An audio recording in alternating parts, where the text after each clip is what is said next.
Assalamualaikum warahmatullahi wabarakatuh. Perkenalkan, nama saya Aninita Prasasti dengan NIM V8224051 dan teman saya. Saya Nabisa Amalia dengan NIM V8224061. Di sini kami akan mempresentasikan mengenai wirausaha digital yaitu Hello Medicine yang berjudul Health Service. Dalam presentasi kali ini, apa aja sih yang bakal kita bahas? Yang pertama, ada latar belakang. Yang kedua, deskripsi startup. Yang ketiga, target pasar. Yang keempat, bisnis canvas model. Yang kelima, fungsi dan struktur organisasi. Yang keenam, strategi pencarian modal. Yang ketujuh, analisis SWOT. Dan yang keenam, kontinuitas bisnis atau produk. Menurut Peraturan Pemerintahan Republik Indonesia Nomor 51 Tahun 2009 tentang Pekerjaan Kefarmasian Pasal 1, yang dimaksud dengan apotek adalah sarana pelayanan kefarmasian yang dilakukan oleh apoteker. Apoteker memiliki beberapa fungsi. Yang pertama, apotek berfungsi untuk menyalurkan obat, bahan obat, obat tradisional, kosmetika, dan perbaikan kesehatan lainnya kepada masyarakat. Nah, yang kedua, apotek memberikan obat sesuai dengan kebutuhan pasien atau konsumen. Yang ketiga, apotek menyebarkan informasi dan melakukan pelayanan kesehatan. Di era globalisasi yang serba digital ini, Hello Medicine dibuat agar memudahkan hak layak untuk mendapatkan informasi atau membeli obat secara online. Yang selanjutnya ada deskripsi startup. Hello Medicine dibuat agar memudahkan halayak umum untuk menemukan obat dan manfaatnya. Situs ini juga tidak asal merekomendasikan obat loh, namun disesuaikan dengan deskripsi yang telah dilampirkan oleh konsumen, seperti deskripsi keluhan, adanya alergi atau tidak, dan sebagainya. Hello Medicine juga memberikan keterangan bahwa obat aman dikonsumsi oleh usia yang seharusnya, dan menyertakan bahaya yang mungkin timbul jika mengonsumsi obat tersebut. Dalam kata lain, Hello Medicine juga memiliki tujuan apotek online. Nah, di sini Hello Medicine itu mempunyai beberapa target pasar. Yang pertama, pasien dan konsumen umum. Maksud dari pasien dan konsumen umum yaitu individu yang mencari informasi tentang obat-obatan, efek samping, dan penggunaannya tanpa harus datang ke apotek atau ke rumah sakit. Yang kedua yaitu tenaga medis, contohnya dokter, apoteker, dan perawat yang memerlukan obat-obatan dan sebagainya. Yang ketiga ada keluarga, orang yang merawat pasien dan memerlukan panduan tentang pengobatan dan perawatan.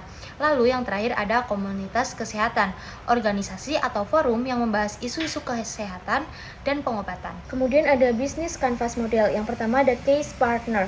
Yang pertama ada distributor obat, pemasok obat, BPOM, ahli farmasi, dan pemasok besar farmasi. Yang kedua ada key activities. Yang pertama mengadakan seminar tentang obat. Yang kedua layanan konsultasi obat yang baik dan informatif. Yang ketiga ada value proposition. Kemudian selanjutnya ada value proposition. Yang pertama, memberikan garansi resmi, fast response, layanan yang terpercaya dan terjamin, kemudian menyediakan akses yang mudah terhadap obat-obatan. Kemudian yang selanjutnya ada customer relationship, yaitu layanan yang personal, membership, edukasi penyakit, dan cara pengobatannya. Kemudian ada customer segments, pasien umum, pasien dengan keluhan, pasien anak-anak, dan pasien lansia. Kemudian ada channels yang kami gunakan adalah website, marketplace, e-commerce, dan toko obat. Kemudian ada key resource, yaitu sumber daya manusia, smart team, multitasking staff, dan website. Lalu selanjutnya ada fungsi dan struktur organisasi. Nah, di sini Hello Medicine itu mempunyai 6 struktur organisasi. Yang pertama itu owner. Owner tugasnya memimpin dan mengawasi keseluruhan operasi serta mengelola operasi sehari-hari. Lalu yang kedua ada admin. Nah, di sini admin itu bertanggung jawab atas pengembangan teknologi. Yang ketiga ada dokter. Dokter itu tugasnya tentu mengelola resep agar sesuai dengan obat yang dibutuhkan. Nah, agar web ini tuh tidak sembarangan memberi informasi mengenai obat-obatan. Lalu yang keempat ada apoteker. Apoteker itu memberi saran obat agar sesuai dengan keluhan. Yang kelima ada tim keuangan. Tim keuangan bertugas untuk mengelola anggaran. Yang selanjutnya ada strategi pencarian modal. Yang pertama riset pasar. A. Identifikasi target pasar. Tentukan siapa yang akan menjadi pengguna situs seperti dokter, pasien, apoteker, dan lain-lain. Kemudian ada analisis kompetitor. Pelajari situs sejenis yang sudah ada, apa kelebihan dan kekurangan mereka. Kemudian ada pengembangan rencana bisnis. Model pendapatan. Tentukan bagaimana situs akan menghasilkan uang, seperti di iklan, afiliasi, langganan, penjualan produk, dan lain-lain. Kemudian ada proyeksi keuangan. Buat estimasi biaya dan pendapatan untuk jangka pendek dan jangka panjangnya. Kemudian ada sourcing modal. Yang pertama, pangkalan dana pribadi, gunakan tabungan pribadi atau modal dari keluarga dan orang tua. Kemudian ada investor angel, cari investor yang tertarik dengan proyek di bidang kesehatan dan teknologi. Kemudian crowdfunding, gunakan platform crowdfunding untuk mengumpulkan dana dari publik. Kemudian ada pinjaman bank atau lembaga keuangan lainnya, pertimbangkan pinjaman dengan suku bunga yang wajar. Kemudian yang terakhir ada kemitraan, jalin kemitraan dengan perusahaan farmasi atau institusi kesehatan yang mungkin tertarik bisnis bersama kita atau berinvestasi. Yang keempat ada pemasaran dan promosi, yaitu yang pertama strategi digital marketing. Gunakan SEO, media sosial, dan konten marketing untuk menjangkau audiens. Kemudian networking, iklan konferensi atau seminar terkait kesehatan untuk membangun relasi dan mempromosikan situs. Kemudian yang kelima ada pengembangan teknologi. Platform yang ramah pengguna, investasikan dalam pengembangan situs yang responsif dan mudah navigasi. Kemudian keamanan data, periksa situs aman untuk melindungi informasi dari pengguna. Kemudian yang keenam ada regulasi dan kepatuhan. Patuhi regulasi, pastikan situs memahami semua regulasi kesehatan dan keamanan data. Kemudian termasuk aturan dari BPOM atau badan kesehatan lainnya. Kemudian yang ketujuh ada evaluasi dan penyesuaian. Analisis kerja seperti berkala, analisis kinerja situs dengan keuangan untuk melihat apakah strategi ini berhasil atau tidak. Kemudian yang selanjutnya ada umpan balik dari pengguna. Kumpulkan masukan dari pengguna untuk mengevaluasi dan meningkatkan kualitas dari fungsi situs tersebut. Kemudian yang selanjutnya akan dijelaskan oleh teman saya. Lalu selanjutnya ada strategi pemasaran. Di sini ada 3 yang kita pakai untuk target pemasarannya. Yang pertama yaitu pemasaran konten. Nah, di pemasaran konten ini ada 3. Yang pertama blog, video, dan infografis. Yang pertama, blog itu publikasikan artikel yang membahas berbagai topik terkait obat-obatan seperti penelitian terbaru, panduan penggunaan, dan tips kesehatan. Yang kedua ada video.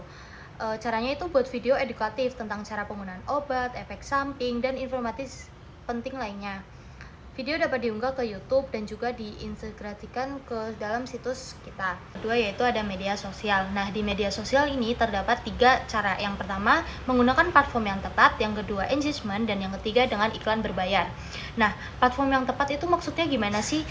Fokus pada platform yang banyak digunakan oleh audiens seperti Instagram, Facebook, TikTok, maupun Twitter. Nah, yang kedua ada engagement. Dengan cara bangun komunitas dengan berinteraksi dengan pengikut melalui komentar, kuis, dan sesi tanya jawab.